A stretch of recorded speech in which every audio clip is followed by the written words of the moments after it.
పవన్ కళ్యాణ్ గారు నా వినపం ఒకటే, మీరు జిల్లా మంత్రిగా ఉన్నారు, మన కాకినాడ జిల్లాలో మంత్రిగా ఉన్నారు. కాకినాడ పోర్టుకి సంబంధించి దయచేసి ఎక్కువ కాన్సన్ట్రేషన్ చేసి పోర్టుకి చెడ్డ పేరు తీసుకురావద్దని మనస్ఫూర్తి కోరుకుంటున్నా. మొట్టమొదటిగా ఇక్కడ కొండబాబుని అవినీతి ఆపండి సార్. ఆపి కాకినాడ జిల్లా నుంచి మీరు ఎమ్మెల్యేగా నగ్గారు, ఉప ముఖ్యమంత్రి అయ్యారు, మంత్రి అయ్యారు. మన కాకినాడ పోర్టు, కాకినాడ జిల్లాలో ఉండే కాకినాడ పోర్టు బాగుండాలని, బాగుండేలా మీరు ప్రయత్నం చేయాలని, ఎక్స్పోర్టర్లు ఎవరు కూడా ఇక్కడి నుంచి వెళ్ళిపోకుండా కాకినాడ నుంచి వెళ్ళాలని, కాకినాడ నుంచి ఎక్స్పోర్ట్ అవ్వాలని, దీనివల్ల చాలామంది కార్మికులు ఇప్పుడు ఇబ్బంది పడుతున్నారు, చాలామంది ఇబ్బంది పడుతున్నారు. దీనివల్ల చాలామంది కార్మికుల జీవితాలు మీరు బాగు చేయాలని పవన్ కళ్యాణ్ నేను విన్నవించుకుంటూ, కొండబాబు యొక్క అవినీతి ఈరోజు జిల్లా మంత్రి కాబట్టి మీకు చెప్పాల్సి వస్తుంది. మీకు ఇన్ఛార్జ్ మంత్రి నారాయణ గారికి నా విన్నపం ఒకటే, కాకినాడలో ఎప్పుడు లేదు నెంబర్లాట. ఈరోజు నెంబర్లాట 2 చోట్ల జరుగుతుంది. మొన్న ఎవరో టీవీ కూడా ఇంటర్వ్యూ ఇచ్చుంటారు, అక్కడ ఆడవాళ్ళందరూ కూడా ఏదో నాలుగు ఫోటోలతో సహా చూపిస్తారు. అవి నెంబర్లాట ఎవరికండి, మీకైనా మీ సాగర మీకు ఇంటర్వ్యూ ఇచ్చుంటారు ఆడవాళ్ళందరూ కూడా.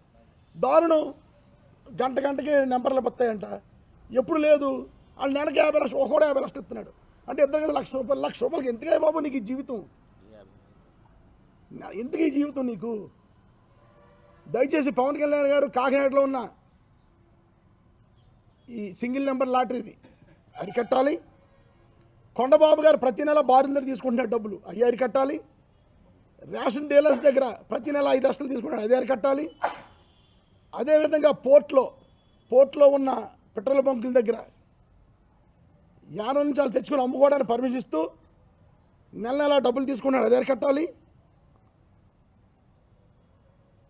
ఇవన్నీ కూడా దయచేసి అవినీతి లేని పరిపాలన అందించాలి, ప్రజలకు ఇబ్బంది లేకుండా చేయాలని ఇన్ఛార్జ్ మంత్రి నారాయణ గారికి, మన జిల్లా మంత్రి గారు పవన్ కళ్యాణ్ గారికి విన్నవించుకుంటున్నాను. చెప్పాను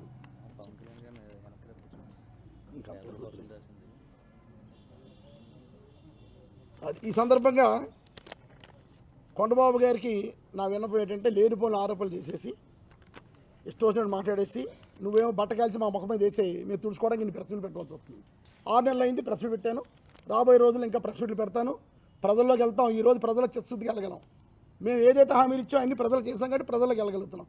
జగన్ గారు అందుకే రాగలుగుతున్నాడు. గతంలో 2019లో ఓడిపోయిన తర్వాత చంద్రబాబు నాయుడు గారు 2 సంవత్సరాలు హైదరాబాద్ రాలేదు. జగన్ గారు వీకెండ్స్ శనివారం ఆదివారం బెంగళూరు వెళ్తుంటే 19 సార్లు వెళ్ళాడు, 20 సార్లు వెళ్ళాడు అంట. మిగతా అందరూ ఇక్కడ ఉన్నారు కదా. చంద్రబాబు నాయుడు ఫస్ట్ 2 సంవత్సరాలు లేడయ్యా బాబు ఇక్కడ, అది ఎవరికి గుర్తుండదేమో ఇప్పుడు మీకు. కనుక ప్రజల కోసం ఉన్నాం, ప్రజల్లోకి జగన్ గారు వస్తున్నారు. ఈరోజు నీ అవినీతి నేను చేసే నేనేదో నా గురించి చెప్తానంటున్నావు, నీ గురించి పవన్ కళ్యాణ్ గారు చెప్తాను, లెటర్ కూడా రాస్తాను పవన్ కళ్యాణ్ గారు.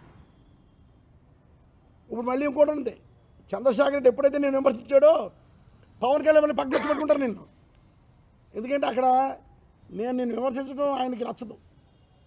కనుక రేపు మళ్ళీ ఎంత అవినీతి పడమైనా నేను పక్కన కూర్చోబెట్టుకుంటారు. కానీ పక్కన కూర్చోబెట్టి కూడా నీకు సిగ్గు ఉండాలి. సో పవన్ కళ్యాణ్ గారు నేను కూర్చోబెట్టుకుంటారు లేదు, అది ఆయన చూసుకుంటాడు. కనుక జగన్ గారు ఈరోజు ప్రజల్లోకి వస్తాడంటే చిత్తశుద్ధితో ఉన్నాం, పనిచేసాం, పథకాలన్నీ ఇచ్చాం, మాట ప్రకారం నిలబడ్డాం, అందుకని ప్రజల్లోకి వస్తున్నారు. నేను కూడా త్వరలోనే తిరుగుతాను. అమ్మ అందినయా, నీకు 15,000, నీకు 10,000, నీకు 20,000, నీకు అందినయా, అమ్మోడు అందిందా? అలాగే కొండబాబు గారికి ఇంకొక విన్నపం, 6 నెలలు అయింది మీరు వచ్చి, ఏది మన జాతి కోసం రావాల్సిన మత్స్యకార భరోసా ఏది, ఏం చేసావు నువ్వు? అడిగావా చంద్రబాబు నాయుడు గారిని వెళ్ళి? స్టేట్ మొత్తానికి మత్స్యకార భరోసా ఎక్కువ వచ్చే నియోజకవర్గం కాకినాడ, తర్వాత ముమ్మడివరం. ఏది మన కాకినాడ మత్స్యకారుల కోసం ఏం చేసావు? మత్స్యకార భరోసా 20,000 రూపాయలంతా ఇప్పిస్తానన్నారు కదా మేనిఫెస్టోలో, ఏది ఆ డబ్బు? ఓఎన్జీసీ ఏది? ఓఎన్జీసీ నష్టపరిహారం తెస్తానని ధర్నా చేసి మేమందరం కూడా ఒక కమిటీ ఫామ్ చేయించి, నేను గీత గారు మన కన్నబాబు మేమందరం కూడా పోరాటం చేసి ఒక కమిటీ ఫామ్ చేసి, మేము ఆ కమిటీ ఫామ్ అయిన వెంటనే ఎలక్షన్ కూడా రావడం లాగింది. మేము చేయించాం కదా, నువ్వు ఏదైనా చెయ్యి. ఓఎన్జీసీ వాళ్ళు నష్టపోతున్న మత్స్యకారులకి తెప్పించు నష్టపరిహారాన్ని, ఏం చేసావు? జాతి కోసం చేయలేదు, ఊరు కోసం చేయలేదు. నువ్వు మట్టుకి నీ కొడుకుని నీ పెద్ద ఎంకిని పెట్టుకుని, అంటే ఒక ఫ్యామిలీని పక్కనే వేయలేదు, అన్నగారి కొడుకుని పక్కనే వేయడు. ఇప్పుడు నీ కొడుకుని ఈ ఎంకటి గారిని పెట్టుకుని కలెక్షన్ బేరాలు. ఈ కలెక్షన్ కూడా ఆపుతాం. ఇవన్నీ కూడా పవన్ కళ్యాణ్ గారి దృష్టికి లెటర్ రూపేణ పంపుతాను. ఇంకా తర్వాత పవన్ కళ్యాణ్ డిసైడ్ చేసుకుంటాను ఏం చేయాలి, నిన్న అవినీతిని ఏం చేయాలి. నేను అవినీతి లేని పరిపాలన అందిస్తాను అన్నారు కాబట్టి నేను ఇక్కడ లోకల్ నాయకులు మీలాంటి వాళ్ళు ఇటువంటి కార్యక్రమం చేయకూడదు కాబట్టి లెటర్ రాసి ఆ లెటర్ను కూడా బహిరంగ నేను